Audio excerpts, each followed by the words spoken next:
Meu nome é Kendra Ellis. Tenho 32 anos e minha família me enganou para assumir uma segunda hipoteca secreta em meu nome que quase destruiu meu crédito e tudo que eu havia construído. Antes de contar sobre aquele jantar de domingo, quando minha irmã zombou de mim por não ter uma casa mesmo eu tendo comprado duas silenciosamente e o momento exato em que fechei tudo para sempre. Cadê sua casa? Mackenzie perguntou, inclinando-se sobre a mesa de carvalho, com um sorriso debochado. Ah, é certo. Você não tem uma. Meus pais caíram na risada, batendo na madeira como se fosse a coisa mais engraçada que tinham ouvido o ano todo. Deixei meu garfo na mesa. O tilintar cortou a sala como um silêncio abrupto. Eu tenho duas, disse, com a voz firme. E tenho pago o aluguel do seu loft no centro, $2.500 por mês. Até hoje à noite. Naquele momento, seus rostos congelaram. Foi a noite em que a risada morreu e a verdade veio à tona. A noite em que me afastei das pessoas que me criaram e nunca mais olhei para trás. Conte nos comentários de onde você está assistindo. Quero ver até onde essa história vai. Deixe um like se sua família já riu do seu sucesso. Isso ajuda mais pessoas a descobrirem a verdade. Sentamos ao redor da mesa de carvalho na casa de 2 andares de tijolos dos meus pais em Overland Park, aquela com a garagem dupla e a pequena piscina nos fundos que ninguém mais usava. Meu pai, Wayne Ellis, recostou-se na cadeira, girando um copo de uísque que ele não podia pagar, se gabando da nova adesão ao clube de campo da cidade. Finalmente cheguei ao nível Platinum, disse, mostrando o cartão como se fosse ouro. Levou anos de networking, mas seu velho ainda consegue. Minha mãe, Gloria Ellis, sorria ao lado dele, segurando sua última bolsa de grife, de couro vermelho vivo, com um logo maior que meu punho. Olhem que beleza, ela disse, girando a bolsa para a luz refletir no metal. Wayne me surpreendeu após aquele jantar com seu grande cliente na semana passada. Do outro lado da mesa, minha irmã mais nova, Mackenzie Ellis, mexia no celular, com os lábios curvados naquele meio sorriso que ela sempre fazia quando achava que tinha vantagem. Ela andava postando sem parar, buscando views no YouTube Shorts e Instagram Reels, convencida de que seu conteúdo de lifestyle ia bombar. Bati 50 mil views no meu vídeo de rotina matinal, anunciou sem olhar para cima, os polegares voando pela tela. Marcas já estão me mandando mensagem. De verdade. Haha, essa é minha filha, meu pai riu, erguendo o copo. Sempre soube que você tinha potencial de estrela. Minha mãe alcançou o braço de Mackenzie, apertando-o. Estamos tão orgulhosos. Nossas duas filhas fazendo coisas grandes, só de formas diferentes. As palavras ficaram pairando no ar, carregadas. Continuei comendo, o garfo raspando o prato, sem dizer nada. Mackenzie finalmente largou o celular, estreitando os olhos para mim. Falando em coisas grandes, disse, com a voz carregada de preocupação falsa: como está a busca pelo apartamento, Kendra? Ainda presa naquele aluguel no centro. Quero dizer, você tem 32 anos, comprando e vendendo imóveis para todo lado. Quando vai realmente ter algo seu? Meu pai bufou no drink. Minha mãe tapou a boca, os ombros tremendo de tanto rir. O som ecoou pelas paredes, afiado e cortante, como se tivesse ensaiado. Senti o calor subir no peito, mas não recuei. Ouvi versões disso a vida inteira. Sempre a piada, nunca a vencedora. Mackenzie se inclinou para a frente, cotovelo sobre a mesa. Sério, todo mundo do ramo imobiliário tem casa. Qual é o problema? Crédito ruim. Muitas dívidas de faculdade. Mais risadas. Meu pai enxugou os olhos. Ah, vamos, garota. Estamos só brincando. Relaxa. Coloquei o garfo na mesa lentamente, o metal tilintando na porcelana. A sala ficou em silêncio, como se alguém tivesse apertado o mudo. Eu tenho duas, disse, com a voz firme, cortando o ar. Uma em Oli. Eu virei o negócio no ano passado. Outro imóvel de investimento em Leavenworth. Fechei a compra discretamente há 6 meses. E, nos últimos 4 anos, eu venho pagando o aluguel do loft de vocês no centro, $2.500 por mês, todo mês, sem perder nenhum. Mas isso acaba hoje à noite. A boca de Mackenzie abriu e se fechou. A tela do celular dela apagou, esquecida. O copo do meu pai ficou suspenso a meio caminho até os lábios. A mão da minha mãe congelou na alça da bolsa. O silêncio se alongou, pesado, daquele tipo que faz os ouvidos zumbirem. Empurrei a cadeira para trás, as pernas arranhando o chão de madeira. Acabou, disse, levantando-me. Sem gritos, sem lágrimas, apenas definitivo. Peguei minhas chaves no gancho perto da porta e saí sem uma palavra a mais. A porta de tela bateu atrás de mim. Meu SUV estava na garagem, motor ainda quente da viagem. Entrei, liguei o carro e fui embora antes que alguém pudesse me seguir. As luzes da rua borravam enquanto eu voltava para meu aluguel no prédio alto, aquele que eles adoravam zombar no centro de Kansas City, brilhando à frente. Meu celular vibrou sem parar no suporte de copo. Mensagens da minha mãe: volta, estávamos brincando. Do meu pai: não seja dramática.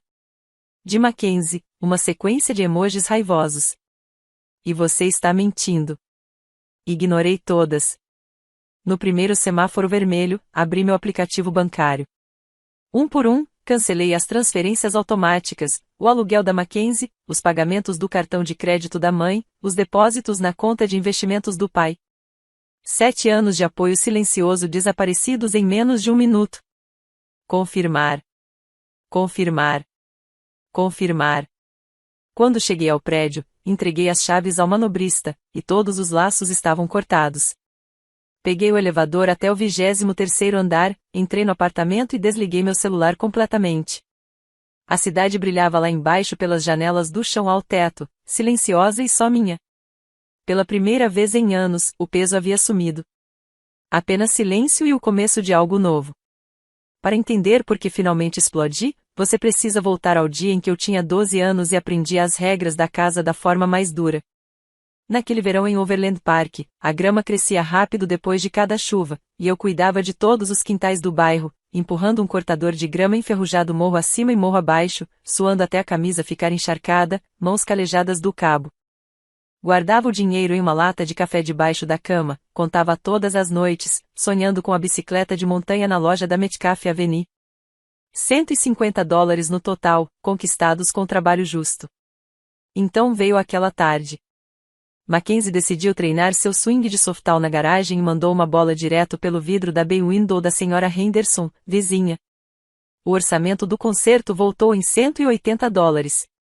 E meu pai não hesitou. Entrou no meu quarto, virou o colchão e pegou todas as cédulas da lata. Família ajuda, família, disse, guardando o dinheiro, enquanto Mackenzie ficava atrás dele, olhos arregalados e inocentes. Argumentei até minha garganta doer, mas o fundo para a bicicleta havia sumido, assim como qualquer ilusão de que esforço resultava em recompensa justa. Minha mãe apenas deu de ombros quando reclamei mais tarde. Acidentes acontecem, você sempre pode cortar mais gramas no próximo ano. O padrão ficou marcado cedo, meu esforço, emergências deles, sem questionamentos. Avançando para a faculdade, consegui uma bolsa integral na Universidade de Kansas em finanças imobiliárias.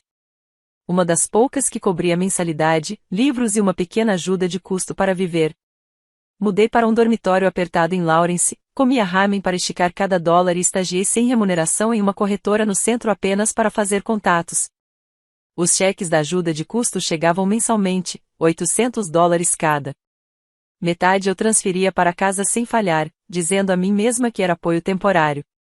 Enquanto isso, Mackenzie se achava, desistiu do Community College depois de um semestre, alegando que os professores não entendiam sua visão, e se matriculou em um curso online de criação de conteúdo digital que prometia sucesso como influencer em 6 meses. A mensalidade custava $12.000 à vista, sem contar os equipamentos, ring lights, microfones, software de edição. Meu pai chamou aquilo de investimento no futuro dela, do mesmo jeito que tinha chamado o conserto da janela de investimento na paz familiar. Eu assinava as transferências enquanto via minhas economias zerarem, e Mackenzie postava selfies de cafeterias com a legenda: "Ração nunca para". Minha colega de quarto perguntava por que eu nunca comprava roupas novas ou participava de viagens nos finais de semana. Eu mudava de assunto, enterrando-me em planilhas e anúncios de imóveis. O dinheiro da bolsa continuava saindo, e o número de seguidores de Mackenzie subia aos poucos para alguns milhares, suficiente para ela declarar o programa um sucesso, mesmo sem nenhum contrato com marca se concretizar. Quando fiz 25 anos, me formei no topo da turma, consegui um cargo de analista júnior em uma empresa em Kansas City e juntei o suficiente para dar entrada no meu primeiro flip, um modesto rancho de 3 quartos em Olafie, listado bem abaixo do valor de mercado porque o telhado vazava e o porão cheirava a mofo. Cuidei da papelada sozinha, fora do radar da família, e fechei com 20% de entrada $40 mil juntados com bônus e trabalhos extras mostrando casas nos finais de semana. O plano era simples: reformar em 6 meses, vender com lucro e reinvestir no próximo negócio. Não contei para ninguém, nem mesmo para meu melhor amigo Travis, que conheci na corretora e que sempre me pressionava a proteger minhas conquistas. Então, uma noite, meu pai apareceu no meu apartamento sem avisar, sério, dizendo que o canal da Mackenzie precisava de um estúdio profissional para competir, câmeras, fundos, um espaço dedicado no porão da casa da família. O orçamento do empreiteiro: $35 mil à vista. Ele apresentou tudo como se fosse uma proposta de negócio, prometendo que o canal explodiria e me pagaria 10 vezes mais. Hesitei, mas minha mãe mandou fotos de Mackenzie chorando, dizendo que aquela era a última chance antes de desistir. Transferi o pagamento da entrada naquela noite, vendo o negócio de Olafie desmoronar enquanto o vendedor fechava com outro comprador. O flip virou um aluguel, mal dando lucro após os reparos, e o estúdio de Mackenzie juntava poeira enquanto ela corria atrás de tendências que nunca vingaram. Travis balançou a cabeça quando finalmente confessei, tomando umas cervejas, avisando que o ciclo só cresceria. Mas eu o ignorei. Família primeiro, sempre. Olhando para trás, aquela primeira casa foi a linha que eu deveria ter desenhado no momento em que escolhi os sonhos deles em vez dos meus e que preparou o terreno para tudo que veio depois. 2 anos atrás, a aposta ficou ainda maior quando encontrei a casa colonial perfeita de 4 quartos em Leawood, daquelas com carvalhos maduros sombreando a entrada e uma cozinha grande o suficiente para cozinhar de verdade, em vez de apenas colocar comida pronta no balcão. Passei por ela todo final de semana durante meses, vendo a placa de venda desbotar ao sol, até que o preço caiu o suficiente para meus números fecharem. O corretor de imóveis me conhecia dos flips anteriores, cortou um acordo nas inspeções, e eu transferi o sinal de $15 mil da minha conta empresarial antes que alguém da família percebesse. O fechamento estava marcado para 30 dias depois, e pela primeira vez me permiti imaginar roots, um home office com prateleiras embutidas, churrasqueira no quintal, talvez até um cachorro. Mantive a pasta do contrato trancada na minha escrivaninha no prédio alto, dizendo a mim mesma que aquela seria intocável. Então, na terça-feira à noite, meu pai ligou, com a voz tensa, daquele jeito que ficava quando o mercado caía e suas ações certeza desvalorizavam. Ele estava operando day trade de novo, seguindo dicas de caras do clube de campo, convencido de que podia reconstruir o fundo de aposentadoria mais rápido do que qualquer plano coletivo. Perdeu $70 mil em uma tarde.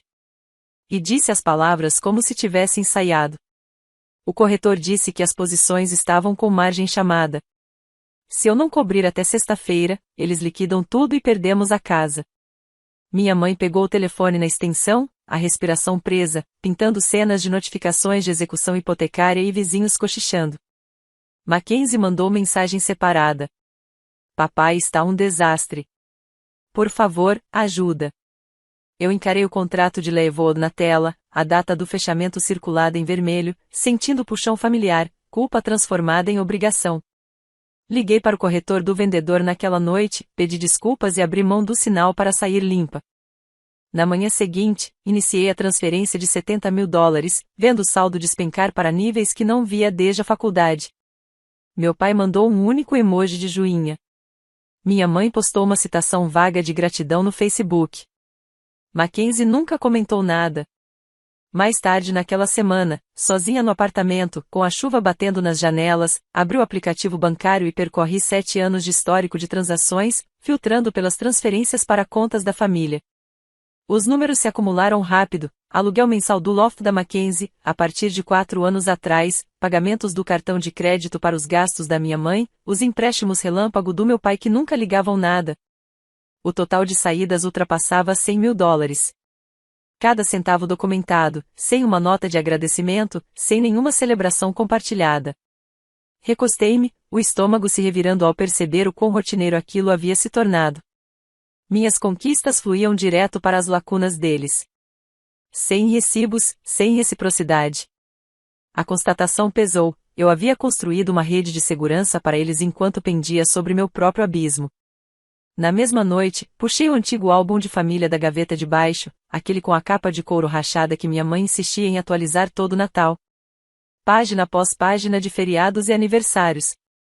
E lá estava eu, sempre à margem, metade cortada pelo enquadramento, sorrindo de forma rígida enquanto Mackenzie posava no centro do palco com roupas novas. O braço do meu pai em torno de seus ombros. Minha mãe radiante, como se o sol tivesse nascido só para ela. Até os retratos profissionais do último ano do ensino médio me mostravam recuada, olhos desviados, como se o fotógrafo percebesse que eu não pertencia ao centro das atenções. Passei o dedo pelas bordas, vendo o padrão nas páginas plásticas: apoiadora, não estrela, consertadora, não foco.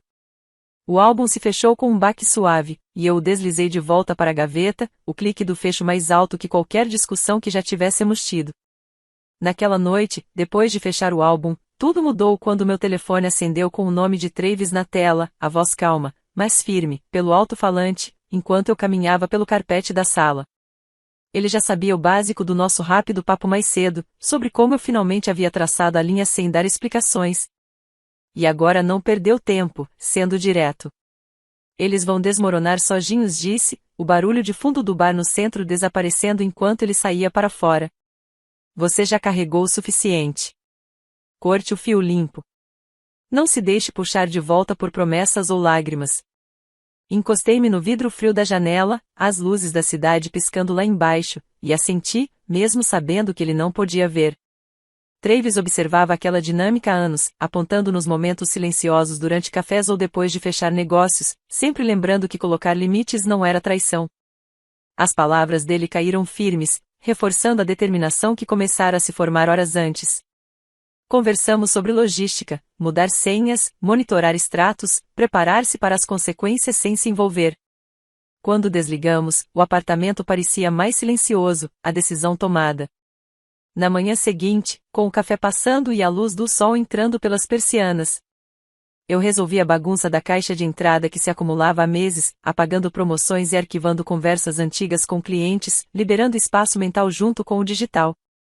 Enterrado em uma pasta chamada Extratos Diversos de 7 meses atrás, havia um anexo em PDF que eu não reconheci de imediato, encaminhado automaticamente da conta de utilidades compartilhada da família, que de alguma forma ainda redirecionava avisos bancários para mim.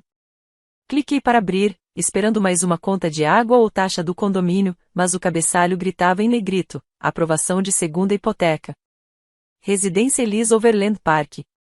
O documento detalhava um novo ônus sobre a casa de tijolos, $80 mil retirados contra o patrimônio, pagamento apenas de juros começando imediatamente.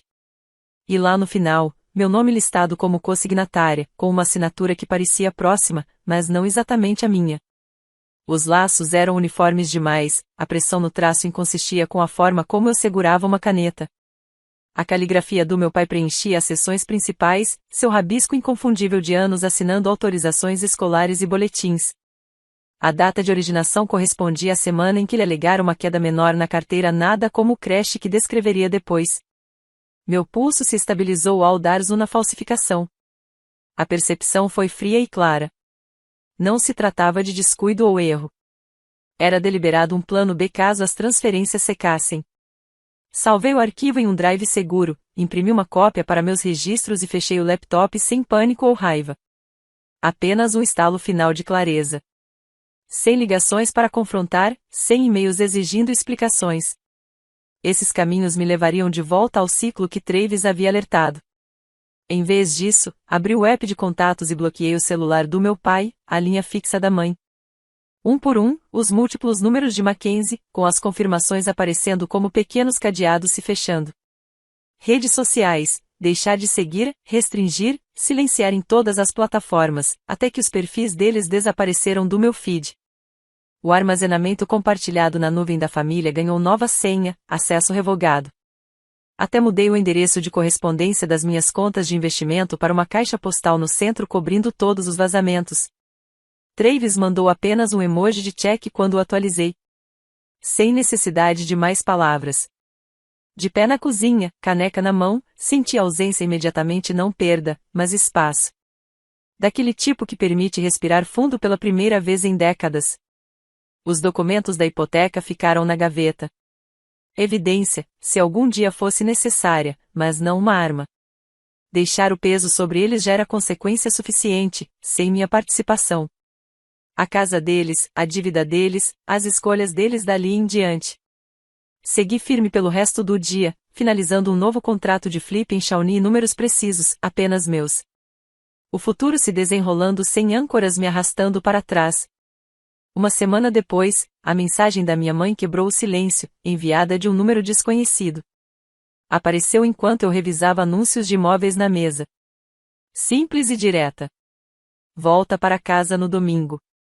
Precisamos conversar como família. Sem emojis, sem por favor, apenas o endereço da casa de tijolos acrescentado como um detalhe secundário. Fitei a tela, polegar pairando sobre o botão, sabendo que eles haviam trocado de telefone ou emprestado um para burlar os bloqueios. Parte de mim considerou apagar sem ler, deixando a distância prevalecer, mas outra parte, cansada de pontas soltas, decidiu que o fechamento exigia aparecer mais uma vez, nos meus termos. Imprimi o extrato que compilei nos últimos dias, uma planilha simples de todas as transferências dos últimos 7 anos, totais ao final, sem comentários ou acusações. Dobrei cuidadosamente em um envelope Manila, que coube na minha bolsa, ao lado das chaves e do batom. O domingo chegou com folhas secas dançando na entrada da garagem enquanto eu estacionava atrás do sedã do meu pai. A porta da garagem estava meio aberta, revelando caixas empilhadas onde o segundo carro costumava ficar. Entrei pela porta lateral sem bater, sendo imediatamente atingida pelo cheiro familiar de potpourri e lustramóveis de limão. Minha mãe estava na cozinha, avental amarrado, mexendo algo no fogão que cheirava como seu habitual chile de desculpas. Meu pai estava sentado à mesa de carvalho, jornal aberto, mas sem ler, dedos tamborilando na madeira. Mackenzie descansava no sofá da sala de estar anexa, pernas dobradas por baixo, rolando um celular novo com capa glitter. Eles olharam para mim em uníssono quando meus passos ecoaram, a sala se tensionando como se segurassem a respiração. Minha mãe largou a colher primeiro, enxugando as mãos na toalha, olhos já marejados. Você veio, disse, a voz falhando na segunda palavra, avançando como se fosse me abraçar, mas parando quando não me movi. Meu pai pigarreou, dobrando o jornal com estalos deliberados. Sente-se, Kendra. Isso já foi longe demais. Mackenzie silenciou a tela, balançando as pernas até o chão, expressão mista de desafio e curiosidade. Eu permaneci em pé, envelope na mão, o peso dele me ancorando. Minha mãe tentou novamente, mais suave. Estamos preocupados com você. Nos cortar como se fossemos estranhos depois de tudo que passamos juntos. Meu pai assentiu, inclinando-se para a frente. Família não funciona assim. Você não simplesmente desaparece quando as coisas ficam difíceis. A tentativa de culpa começou devagar, crescendo como uma onda que eles haviam aperfeiçoado ao longo de décadas. A voz da minha mãe subiu de tom, relembrando visitas a hospitais e peças escolares, como haviam se sacrificado pela minha educação, pelas oportunidades que Mackenzie agora buscava. Meu pai entrou com lembranças do teto sobre minha cabeça, do carro que coassinaram para a faculdade, pintando cada favor como prova da minha dívida. Mackenzie interveio do sofá, tom cortante. Você acha que dinheiro resolve tudo? Eles se alternavam sem esforço. Vozes sobrepondo-se, puxando fios de lealdade e história até que o ar ficasse denso de expectativa. Esperei por uma brecha, do mesmo jeito que aprendi a esperar quedas de mercado antes de comprar barato. Quando minha mãe pausou para enxugar os olhos com a toalha, falei calma e firmemente. Eu paguei o suficiente. A partir de agora, não há mais nada. O rosto do meu pai mudou, a boca abrindo para rebater, mas continuei antes que pudesse falar. Vocês me criaram para me sustentar sozinha, e é isso que estou fazendo por todos nós. Mackenzie zombou, levantando-se agora, braços cruzados. Egoísta, hein? Minha mãe alcançou meu braço, dedos roçando a manga. Você abandonaria seus pais? O ciclo girou mais rápido, acusações se sobrepondo como sedimentos, mas eu não senti nenhum dos antigos puxões, apenas observação de uma distância que finalmente me pertencia. Abri o envelope e deslizei a planilha sobre a mesa em direção ao meu pai, as páginas abanando levemente sob a luz do teto. $140 mil ao longo de 7 anos, disse, apontando para o total no final, sem elevar a voz. cada pagamento registrado. Vocês se viram daqui para frente. Meu pai olhou para baixo, sobrancelhas franzidas sobre as colunas, enquanto minha mãe espiava por cima do ombro, mão voando à boca. Mackenzie agarrou uma página, passando os olhos rapidamente, a cor esvaindo-se conforme os números faziam sentido. Ninguém falou por um longo instante. O chile fervendo no fogão esquecido. Virei-me então, caminhando de volta pela cozinha, passando pela geladeira coberta de ímãs antigos e fotos escolares amareladas pelo tempo. Minha mãe chamou meu nome uma vez, voz quebrada, mas meus passos não se detiveram. A porta de tela rangeu ao se abrir e fechar atrás de mim, o som final, como um ponto no fim da frase. No SUV, bloqueei o número novo imediatamente, depois verifiquei 2 vezes as configurações para garantir que nenhum outro contato desconhecido passasse despercebido. A entrada da garagem foi se afastando no retrovisor, a casa encolhendo até se tornar apenas mais uma propriedade na rua, sem mais nada a meu para manter. 30 dias se passaram em uma rotina silenciosa, daquelas em que as manhãs começavam com novas listagens e as noites terminavam com planilhas balanceadas até o centavo, até que um alerta de registros públicos apitou no meu telefone em uma tarde, enquanto eu negociava os termos de um imóvel para reforma em Blue Springs, um subúrbio a leste de Kansas City, onde os valores subiam de forma constante com o acesso a uma nova rodovia. O aviso veio do registro de deeds do condado de Johnson. Um simples anexo em PDF mostrava a casa de tijolos em Overland Park listada como venda pendente, preço cortado em 15% abaixo da avaliação para atrair ofertas rápidas em dinheiro. Meu pai havia lutado contra a inadimplência a princípio, ligando diariamente para o credor da linha fixa, discutindo planos de pagamento e extensões por dificuldades financeiras. Mas quando a segunda hipoteca $80 mil retirados 7 meses antes acionou cláusulas de aceleração após juros não pagos, o banco entrou com o processo de execução hipotecária sem cerimônia. Um aviso amarelo colado na porta da frente, sob a luz do alpendre, marcava a contagem regressiva final, visível para corredores e donos de cães no cul-de-sac. O corretor, colega com quem eu já fechara negócios antes, mandou mensagem privada: comprador à vista, fechamento em 10 dias. Na quarta-feira seguinte, a placa mudou para vendido e caminhões de mudança de uma empresa econômica de Lanexa chegaram ao amanhecer, trabalhadores de polo cinza carregando o sofá seccional. O conjunto de jantar de carvalho, o armário de curiosidades que minha mãe preenchera com porcelanas ao longo de décadas, tudo foi transportado. Eles se mudaram para um apartamento de 2 quartos em Independence, Missouri, na Nolan Road, perto do antigo Inglewood Theater. O complexo, construído nos anos 80 com fachadas de tijolos agora desbotadas para rosa empoeirado, varandas afundando sob vasos com plantas mortas de tanto descuido. A unidade 204 dava para o estacionamento, a escada do segundo andar rangia sob caixas rotuladas como cozinha e lençóis em caligrafia cursiva da minha mãe. O aluguel era $1.400 por mês, consumindo a maior parte da pensão fixa do meu pai da empresa de utilidade onde ele se aposentara cedo. As contas de serviços adicionavam mais $200 pelo ar-condicionado que vibrava como moedas soltas. O único estacionamento designado obrigava a rotatividade de veículos. O Buick envelhecido do meu pai e o SUV alugado da minha mãe agora retornados, enquanto Mackenzie estacionava a alguns quarteirões, perto de uma lavanderia com janelas gradeadas. Dentro, a planta forçava a proximidade, cozinha estreita aberta para uma sala de estar que mal comportava um Lovesiat e um rack de TV, quartos separados por um banheiro com azulejos rachados e chuveiro pingando, a menos que a maçaneta fosse mexida exatamente do jeito certo. A piscina prometida nos folhetos desbotados permanecia fechada com corrente, água verde visível através da grade. A tensão substituiu o antigo ritmo em poucos dias, vozes ecoando através das paredes finas, audíveis até tosse e batidas de armários. Meu pai percorria o corredor estreito à noite, resmungando sobre os recibos da Nordstrom da minha mãe ainda chegando pelo correio redirecionado, culpando-a pela linha de crédito que financiava bolsas e dias de spa. Minha mãe retrucava da cozinha, batendo gavetas, apontando para o ring light e o suporte de microfone de Mackenzie encostados no canto, chamando o sonho de conteúdo de buraco negro que engolia mensalidades e aluguel de estúdio.